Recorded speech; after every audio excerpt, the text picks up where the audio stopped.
Am I the a-hole for telling my husband's parents that they have a 5-year-old grandchild? A couple months ago, I found out my husband of 10 years has a 5-year-old daughter that he has been an active part of raising. No infidelity occurred, but he kept this hidden from me, and it is still a huge betrayal. He also kept this hidden from his parents.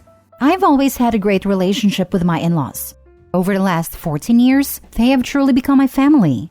My own parents passed away when I was a teenager, and they have taken me in as their adopted daughter. My husband's stepdad even walked me down the aisle at our wedding. My husband never told his parents about this child because he didn't want me to find out. When I found out about everything, I asked if they even knew, and my husband assured me they did not. He also begged me to not tell them. I told him I would not, but told him that he would have to do so himself. He did not, and this past Friday, the stress and anger all caught up to me. I'm not proud of it, but I got way too drunk, and I called his mom and told her everything. Now my husband's entire family's angry with him. His mom is devastated. She loves babies and toddlers. She always wanted more herself, or to one day have grandkids, and now she feels she missed out. And when he went over to try and talk to her yesterday, his stepdad came out and told my husband he wasn't welcome on his property.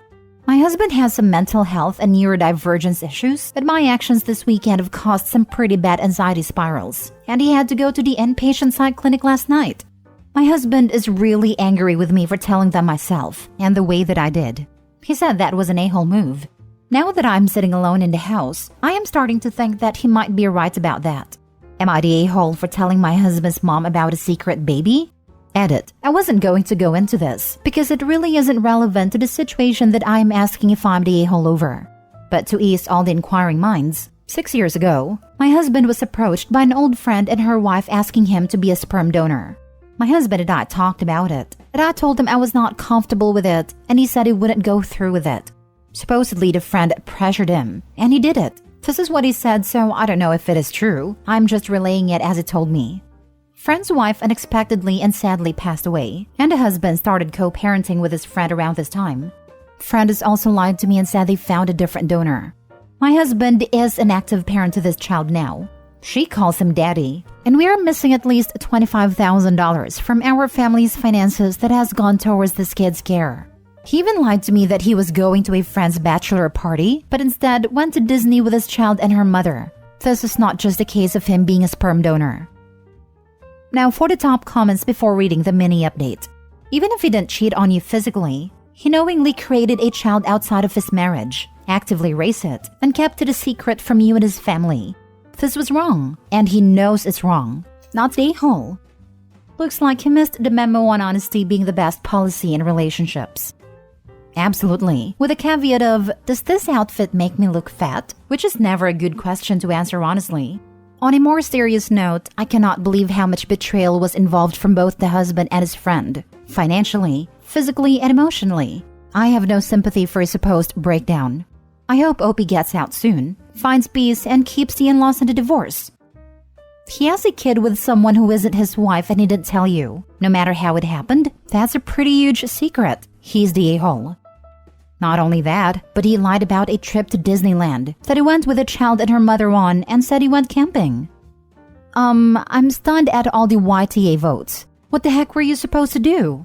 This is a huge betrayal. I would have definitely told his mom. She deserves to know. He's been keeping a secret this long. When would he actually tell her? I'm so sorry this happened to you. Not the a-hole. I'm so shocked by these votes. She even gave him a chance to tell them and he did not. He is the a-hole here, and the friend for doing it knowing the wife was against it.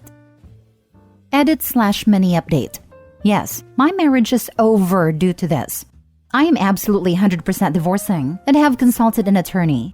Unfortunately, my brother-in-law is terminally ill, and I'm helping to financially support my sister and nibblings while they are dealing with all that. So the divorce has a pin until 2024 at the earliest. I'm probably the a-hole here for the way I spill the beans, but I am not going to beat myself up about it at all. I'm going to get some me time while my husband is in inpatient care. Next story. Am I the a-hole for leaving my fiancé's family dinner after being introduced as his girlfriend? For a little context, I, female 26, and my fiancé, male 32, have been engaged for a year and a half. He was born in Spain, and his family still lives there, and at the time of our relationship of about 4 years, have not visited the States since. I have never been introduced to his family, not even on a FaceTime call, which I always wished changed, but he wanted to make meeting them special. My family have met my fiancé many times, and they all love him. We are also Dominican, so the language barrier with his family wouldn't matter. In February, my fiancé's family planned to visit for about 2 months since it's been so long. I live in my own place, so they'd be staying with my fiancé only. His mom, dad, sister, and brother-in-law all came, and they planned a dinner party with me and some of my fiancé's friends and co-workers, so more like a welcome party. I was beyond excited to meet them and finally announced our engagement. The day came and I went over to his house. My fiancé talked to me prior and told me his family is very outspoken, and if his mom says anything out of line, to not worry about it.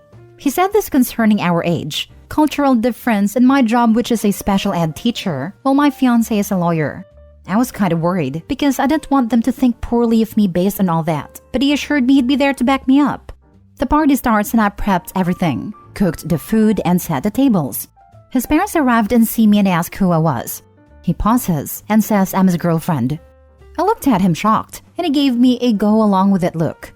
Beyond my better judgment, I agreed. The dinner goes on, and my fiancé's parents make a judgmental comment about the country where my family's from. I corrected them, and then she makes comments about my curly hair and how odd it was. My fiancé said nothing and tried to change the convo. Later on, it was brought up how young I was, and he says it doesn't matter.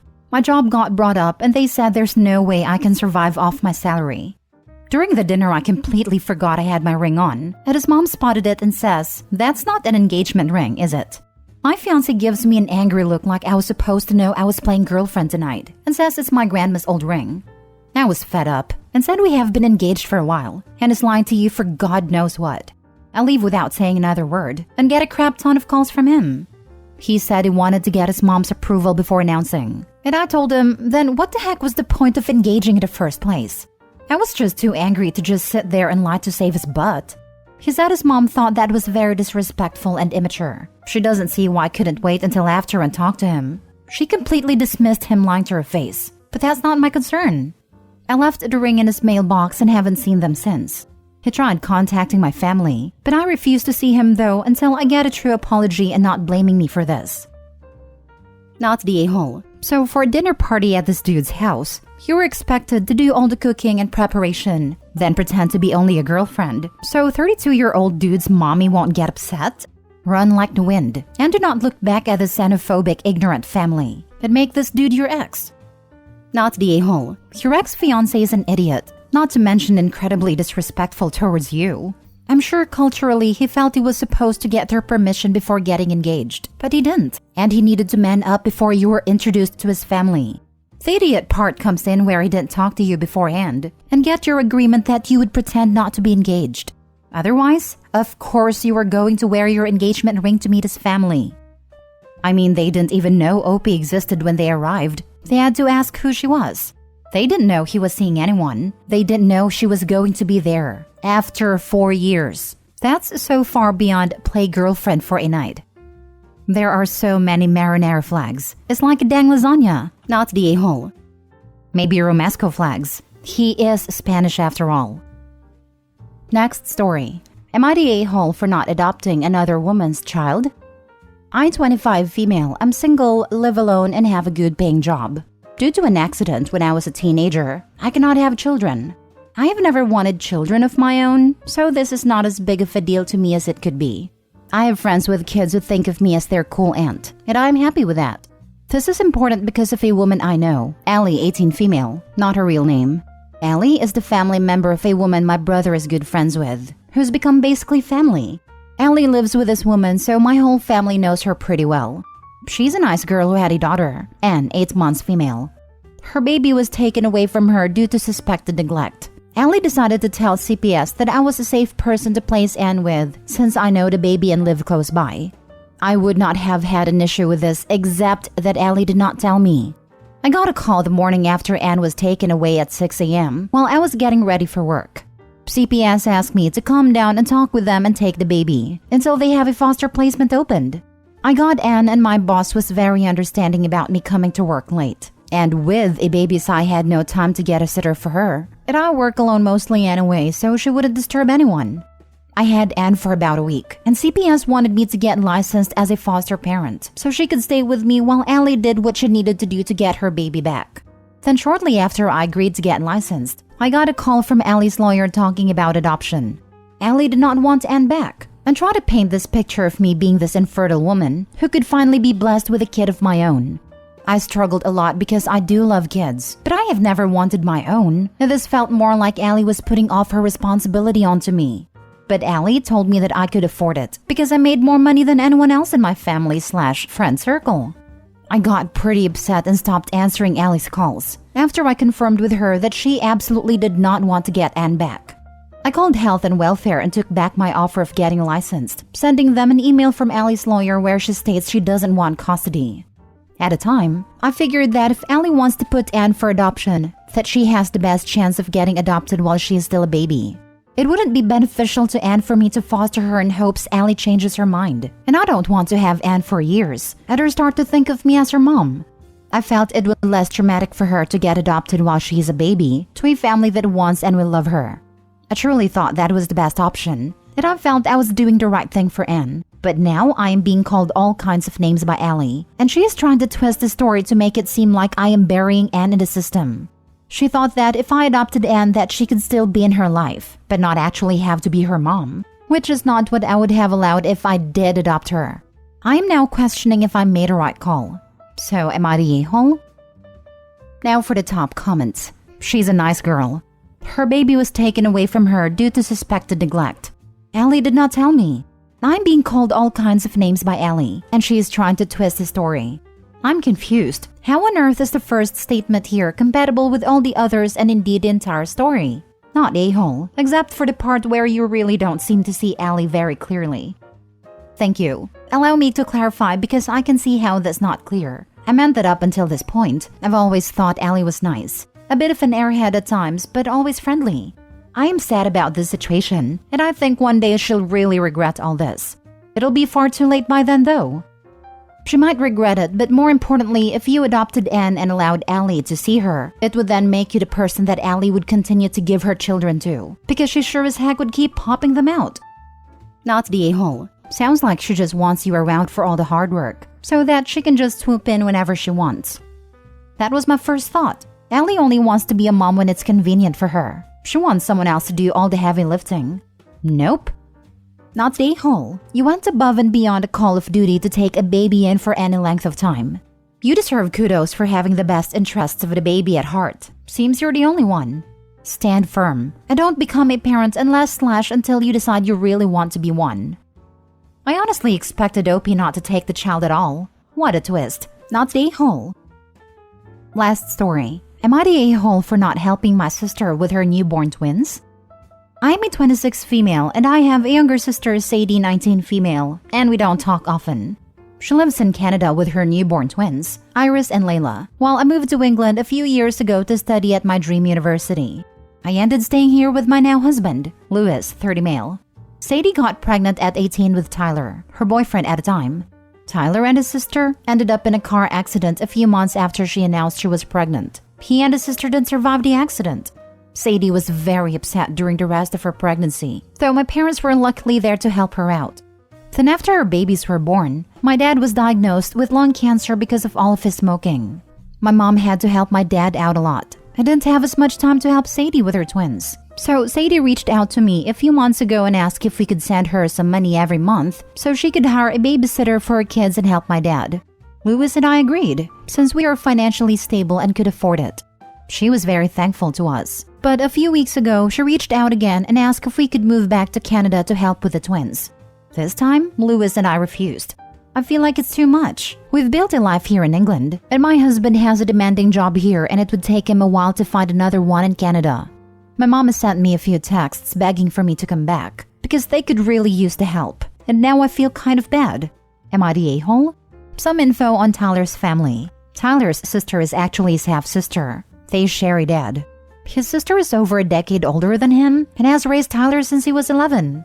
His mom died while giving birth to him, and their dad died of a terminal illness. Her sister's mom just wasn't in her life.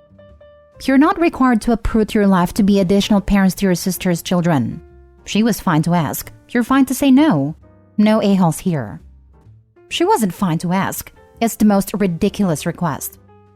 She's a 19-year-old with newborn twins and a dead baby daddy. I doubt she's concerned with things like etiquette and boundaries right now. That is far more concerned with survival and getting the help she obviously needs.